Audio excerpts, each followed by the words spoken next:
Kuki-Zo Council meeting at Rengkai, renewing the struggle for Kuki rights and homeland. Welcome back everyone to Zalangam Media. Today we bring you a detailed and heartfelt analysis of the latest general body meeting of the Kuki-Zo Council, KZC, held at Rengkai on October 9, 2025.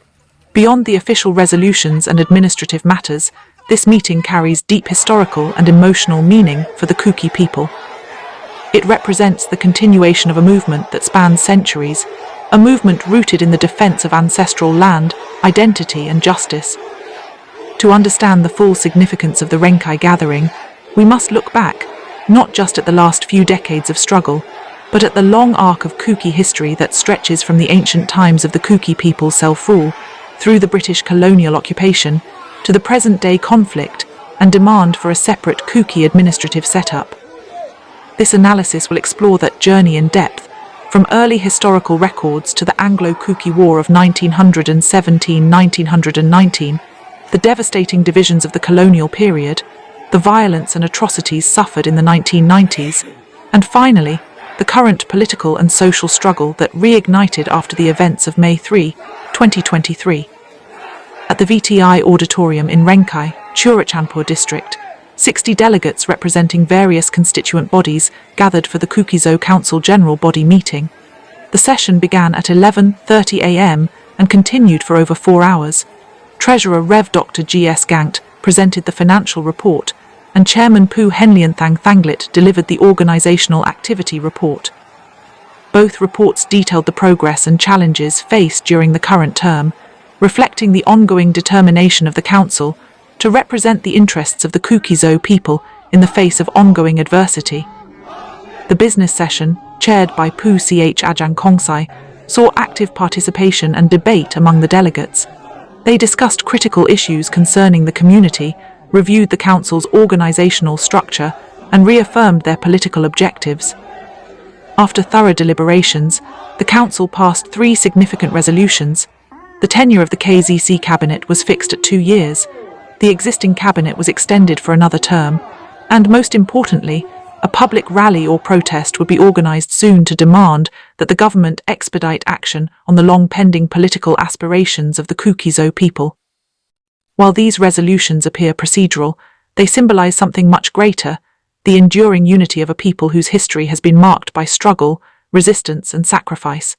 The Rengkai meeting served as a reminder that even after countless setbacks, the Kukis continue to stand together with hope and determination, refusing to be erased from the story of their own land. To truly appreciate the significance of this meeting, we must look back to the roots of the Kuki people's history. Long before colonial borders or modern states existed, the Kukis lived freely across what was once known as the independent hill territory. Their society was organized through hereditary chieftainship, each village governed autonomously, yet bound by kinship, shared customs, and common ancestry. The Kuki people had their own political and judicial systems, their own land management traditions, and an unbroken relationship with their natural environment. Archaeological and linguistic evidence, along with historical documents like the Tripura Kuki coin inscription, trace Kuki presence in the region as far back as 641 AD. This early record found in the Tripura Kingdom period is one of the earliest historical mentions of the Kuki people, affirming that they were among the oldest inhabitants of the northeastern frontier region, long before the advent of modern ethnic boundaries or colonial classifications. For centuries, the Kukis were self-sufficient and independent. They cultivated the hills, maintained strong inter-village relations, and engaged in trade with neighboring peoples, including those in what are today Mizoram, Manipur, Nagaland, Tripura, and the Chin Hills of Myanmar. Their hills were not only their home but their identity, a sacred inheritance passed down through generations. However, this independence came under threat during the 19th century as the British Empire expanded its influence eastward. British administrators viewed the Kuki Hills as strategically vital, a buffer between British India and Burma. When the Kukis refused to submit to colonial taxation or administrative control, they were branded as hostile tribes and targeted for pacification. Throughout the 1800s, several punitive expeditions were launched against the Kukis. These were not mere military campaigns, but deliberate attempts to dismantle their social and political structures. Villages were burned, chieftains were arrested, and boundaries were redrawn to weaken traditional unity. By the early 20th century, British officials had effectively imposed artificial administrative divisions that separated the once unified Kuki territories into several parts, some placed under the Assam frontier, others under the Lushai Hills district, and the rest under the jurisdiction of the Manipur state political agent. This fragmentation reached its peak under the Government of India Act of 1935, which formalised the separation of Kuki lands into distinct colonial territories: the Chin Hills under British Burma, the Lushai and Kachar Hills under Assam, and the hill areas of Manipur under British administration. What was once a continuous homeland was now split across multiple administrative lines, erasing centuries of unity. Families were divided, chieftainships disrupted, and the Kuki identity fractured across new frontiers that ignored both geography and history. When India and Burma gained independence after 1947, these arbitrary colonial boundaries became international borders. The ancestral Kuki territory, once one of the largest contiguous highland regions in the eastern frontier, was divided between India, Myanmar, and what later became Bangladesh. The pain of this division continues to define the Kuki experience.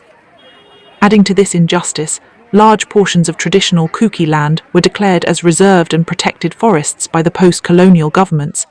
These designations, while framed as environmental policy, had devastating social consequences, effectively dispossessing the Kukis of their ancestral lands. The very hills and valleys that their ancestors had inhabited for generations were suddenly marked as state property, criminalizing traditional land use, farming, and habitation.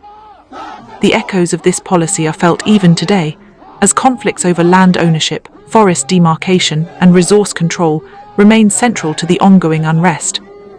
The Anglo-Kuki War of 1917–1919 marked one of the most defining chapters in the history of Kuki resistance. Often mischaracterized as a rebellion by colonial historians, it was in truth a war of independence fought against British domination. The Kukis, led by their chiefs and warriors, refused to accept forced labour recruitment and resisted British intrusion into their lands. The war lasted for nearly 3 years and spread across vast territories, involving thousands of Kuki warriors. Despite their limited weaponry, they fought with unmatched courage and tactical skill, using their knowledge of the terrain to resist British advances. Villages across present-day Manipur, Mizoram, and Myanmar united under a common cause to defend their freedom and dignity. Though the British eventually subdued the movement through overwhelming force and scorched-earth tactics, the Kuki resistance left a permanent mark on history. It was a powerful testament to the Kuki spirit of defiance against foreign rule, comparable in significance to other anti-colonial uprisings across India. In the decades following India's independence, the Kukis hoped that freedom from colonial rule would also mean recognition of their rights and restoration of their land. But that hope soon gave way to disillusionment. The artificial boundaries drawn during the colonial era remained intact, and the socio-political marginalization continued under new governments. During the 1980s and 1990s, tensions in the hill regions deepened as armed insurgencies and ethnic politics shaped the Northeast's political landscape. One of the darkest periods in modern Kuki history came in the 1990s, when the National Socialist Council of Nagaland, Isak Mueva, or NSCN-IM, began asserting territorial claims that included large parts of Kuki-inhabited areas. Under the pretext of creating a Greater Nagalim, NSCN-IM militants targeted Kuki villages, accusing them of occupying Naga land. What followed were widespread atrocities, massacres of innocent villagers, the destruction of homes and churches, and the forced displacement of thousands. Many Kuki chiefs were executed, and entire villages were burned to the ground. According to reports published in the Telegraph India and the Hindu from that period, more than 900 Kukis were killed between 1992 and 1997, and over 300 villages were destroyed. These years left deep scars in the Kuki collective memory. Families were uprooted, children orphaned, and hundreds of survivors fled to refugee camps where they lived for years without adequate aid. Yet, even amid suffering, the Kukis refused to surrender their identity. They rebuilt their villages, reorganized their councils, and continued to press for political recognition and security.